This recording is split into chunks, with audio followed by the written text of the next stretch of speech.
Dave Isaac at Dave G. Isaac on Twitter as the Philadelphia Flyers looking for a little jump start to the offense there, Dave. They got off to a hot start, but have kind of plateaued a little with that offense. That was kind of the talk of the town for about a week there.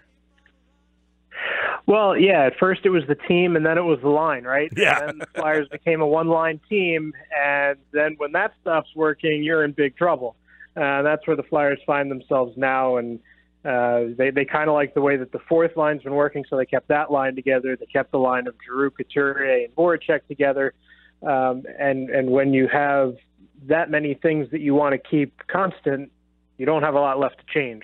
So those two middle six lines, they mix a couple things around, but we'll see really how much of an effect that has tonight. I can't imagine it's a ton, but you're asking one guy to change positions and Jordan Wheel.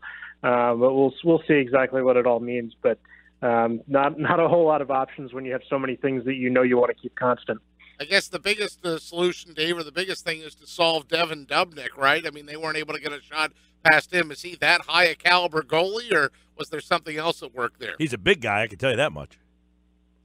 Yeah, he's one of the biggest in the league for sure. And, he certainly has a history of being a very strong goaltender in the league.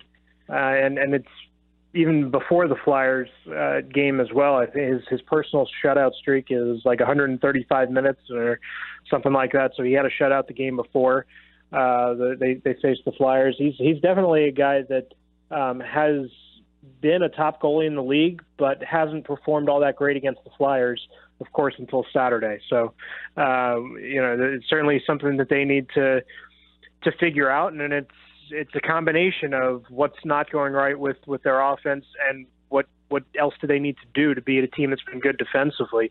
When the Flyers kind of go into a shell, their shell is to put the puck back up with the defenseman and start shooting from the point. But you need some traffic in front of that goaltender, make it a little bit harder for him to see. And especially when he's a big, lanky guy, he can move his head and neck around those bodies, and they need to get a little bit more traffic in front there and see if they can beat Dubnyk that way. And on the other side, it's most likely Brian Elliott there. They really haven't figured out the goalies. Well, it's the Flyers. They haven't figured that out ever. But Elliott tonight? Yeah, I think it'll be Elliott tonight. I think it's his third straight game now, and he hasn't necessarily gotten the results in those last three games, but he's started to look a lot more comfortable. And it's kind of a strange thing to say for a goalie, but he looks more calm.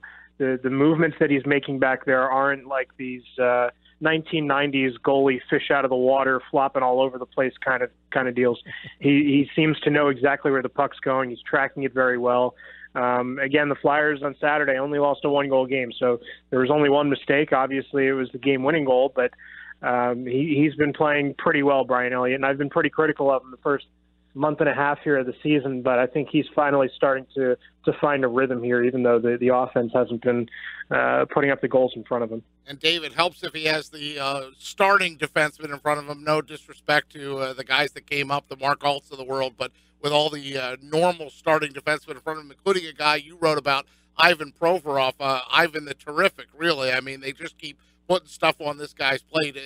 Can you have enough superlatives about how he just continues to log minutes and do everything the right way at such a young age?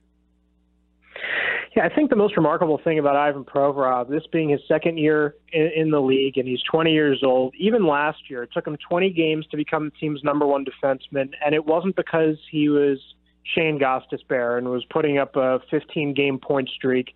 And, he wasn't Chris Pronger and being an absolute shutdown guy when he had to. He just doesn't make mistakes. If he makes one, mark your calendar because it won't happen again for a while. And that's why the Flyers love him and play him for 25 minutes a night. And he's a top pair defenseman on the second power play unit, but on the first penalty kill unit. And he just revels in playing as many minutes as possible.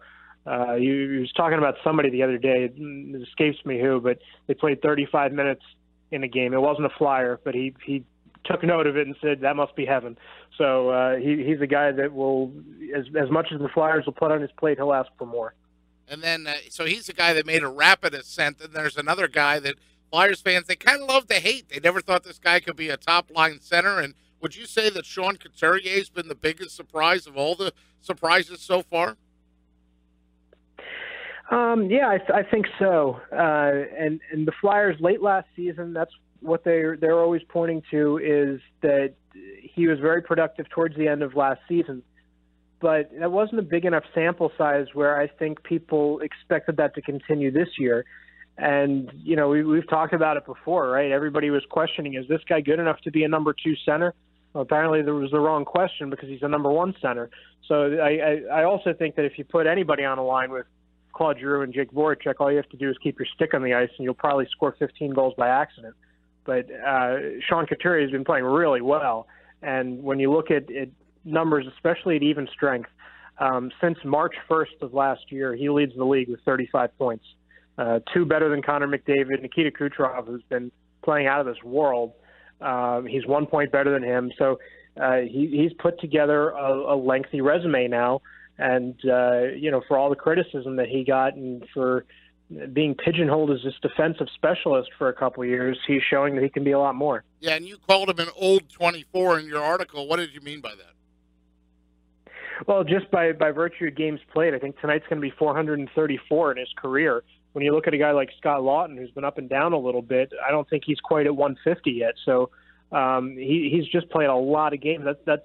That's a lot of experience, you know, and experience and games played aren't always the same thing. As long as you're learning from them, they can be experience. And obviously with what Sean Couturier has been doing recently, it seems like he has been learning, and he's got a few playoff games in that mix in addition to that 434. So when you've gone around the league and you've seen the stars, you've played against Crosby, you've played against Malkin, he's played against McDavid probably 3-4 times now, you start to develop a playbook for everybody in the league, and not just how to stop them, but what holes in their games that you can take advantage of. And obviously you can see the proof is in the pudding there that he's been doing that. Hey, Dave Isaac's with us.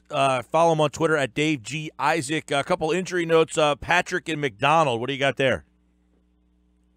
Yeah, Patrick skated as part of the optional morning skate today, but he's not going to play tonight. I guess it's a little bit going out on a limb, but I think he's going to play Thursday, and I think he would certainly have loved to have played all these games, but especially Thursday because Winnipeg is his hometown. As for Andrew McDonald, tomorrow he's going to go for a skate out on the ice, probably not as part of the team practice, probably just by himself a little bit beforehand. But he hasn't played since a game before that, so October 21st with a knee injury. The coach says he's not going to need a whole lot of practice time to get up and running, but he's not going to play Thursday. I think that's pretty much out of the question. He's not going to go with one skate by himself and no practices with the team. So the road trip will be over after that, and they come home, and maybe at some point in the next game or two after that, Andrew McDonald returns, and that'll be kind of interesting to see what happens with the Flyers' defense there. But slowly but surely, it's a team that's getting healthier. All right, and still with a winning record, even though it doesn't seem like it the way they haven't been scoring, 8-7-1 for the Flyers. Well, it's that point percentage, right? Yep, there you go. And they'll play Minnesota tonight right here on 97.3 ESPN. Thanks, Dave. All right, thanks for having me, guys.